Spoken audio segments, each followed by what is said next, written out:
அஸ்ஸலாமு அலைக்கும் வரஹ்மத்துல்லாஹி வபரகாத்துஹு. தினமும் ஒரு ஹதீஸ். ரசூலுல்லாஹி ஸல்லல்லாஹு அலைஹி வஸல்லம் அவர்கள் ரமலானிலும் ரமலான் அல்லாத நாட்களிலும் 11 ரக்காத்துகளை விட அதிகமாக தொழுததில்லை என்று அன்னை ஆயிஷா ரதியல்லாஹு அன்ஹா அவர்கள் அறிவிக்கிறார்கள். நூல் புகாரி, ஹதீஸ் எண் 1147. அன்பிற்குரிய அல்லாஹுவின் நல்லடியார்களே, இந்த ஹதீஸிலிருந்து பல தகவல்களை நாம் பெற்றுக்கொள்ளலாம்.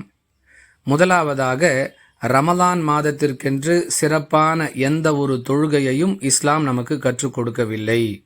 ஏனென்றால் ரமலானிலும் ரமலான் அல்லாத காலங்களிலும் ரசூலுல்லாஹி ஸல்லல்லாஹு அலைஹி வஸல்லம் அவர்கள் இரவு தொழுகையை மட்டும்தான் தொழுதிருக்கிறார்களே தவிர ரமலானுக்கென்று எந்த ஒரு புதிய தொழுகையையும் தொழவும் இல்லை, நமக்கு கற்றுக் கொடுக்கவும் இல்லை.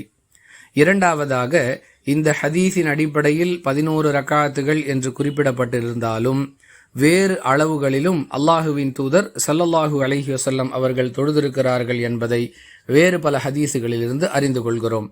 மூன்றாவதாக, அல்லாஹுவின் தூதர் ஸல்லல்லாஹு அலைஹி வஸல்லம் அவர்கள் எதை நமக்கு கற்றுக் கொடுத்தார்களோ அதை விட்டுவிட்டு ரமலான் மாதத்திற்கென்று தராவீஹ் என்ற தொழுகையை உருவாக்குவது தெளிவான பித்அத் என்பதையும் அறிந்து கொள்ளலாம்.